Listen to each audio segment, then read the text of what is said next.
Hi and welcome to Whiskey Shared. You're watching day 9 of my mystery whiskey advent calendar.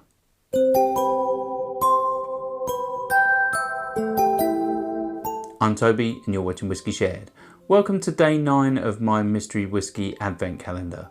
If you've seen this before and you know it works, then you can just skip straight forward to the tasting.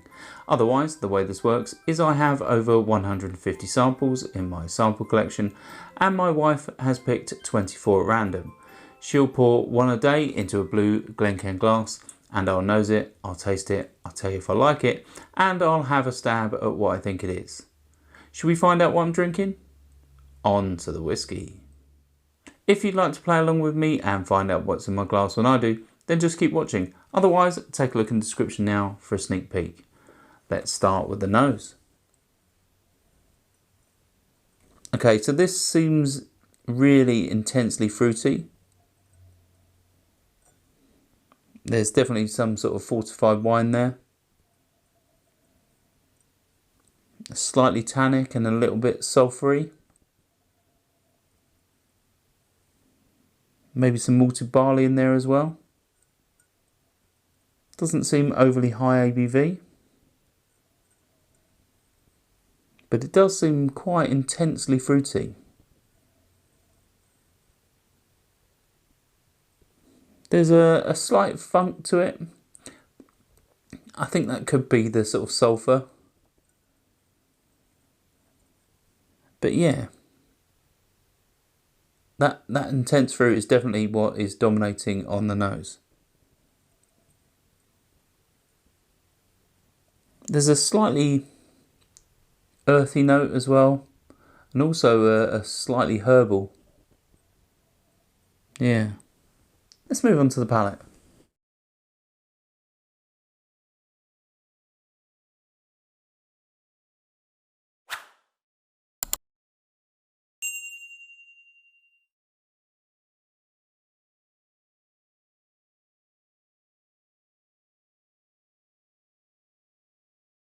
This is really interesting.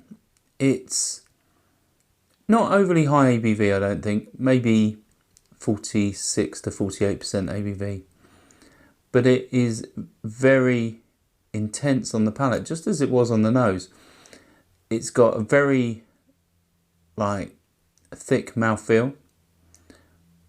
It's got a little bit of heat and pepper on the finish, but not overly, I'd say, on the palate when you first sip it. Those fruits are really intense. They're like stone fruits or soaked dark fruits. It reminds me a little bit of a Christmas pudding or a mince pie, that sort of vibe, but without the sort of cinnamon or sort of Christmas spices that you might get in those. But yeah, very nice. Let's have another sip.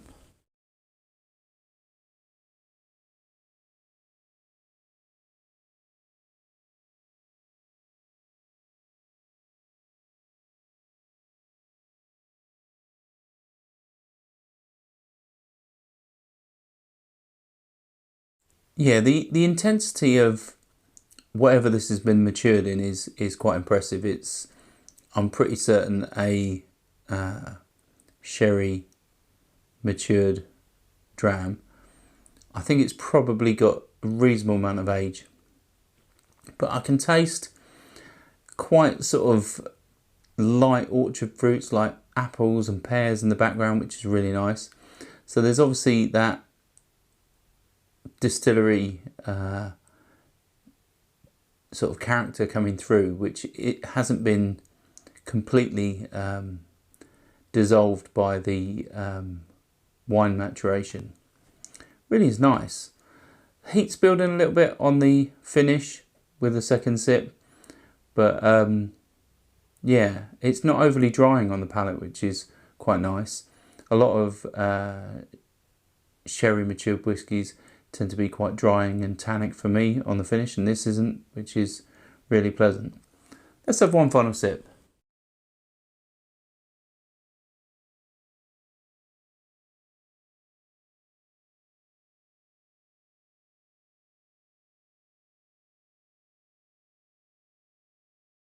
Yeah, there's a slight herbal note in the background, which is quite nice.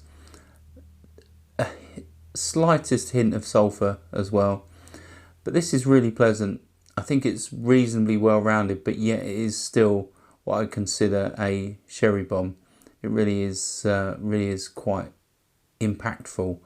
But I don't think I could nail it down to a distillery. I think it is likely going to be a Scotch whisky, possibly a Highland Scotch whisky. But yeah, this is really nice, but I think it's really difficult to try and find a particular distillery character. It could be from the likes of Glenallachie, Glenfarclas, a lot of the Glens, definitely. But I don't think I could nail it down. Should we find out what's in my glass? Right, so it's a Ben Nevis 1992 Signatory vintage. It's 46% ABV and it was sent to me by the Wessex Whisky Club. Yeah, I think the Ben Nevis character, I'm pretty certain this is obviously wine or sherry matured, so I think it's got lost in there a little bit. Obviously it is a Highland whisky, being a 1992, it must be around the sort of late 20s in age maybe, because obviously I don't know when this was bottled and I've probably had it for a number of years, so yeah, it must be 20 something years old. And yeah, I think that sort of cask has sort of mellowed out the character from Ben Nevis, which is a distillery that I do actually quite like. So yeah, it's definitely interesting, and I think it's one that may open up with time, especially being an older whiskey. So what I've got in the glass I'll enjoy off camera, and I'm sure I'll pick out another half dozen notes on either the nose or palate, which I didn't pick up on camera in such a short amount of time. Yeah, hopefully you found that interesting. Obviously, if you've got experience with older Ben Nevises from an independent bottler, share your experiences in the comments as usual. And if not, hopefully I'll see you again tomorrow for day 10. Stauncher. I hope you enjoyed this video. If you did, why not give it a like or a comment? And please consider subscribing for more videos like this.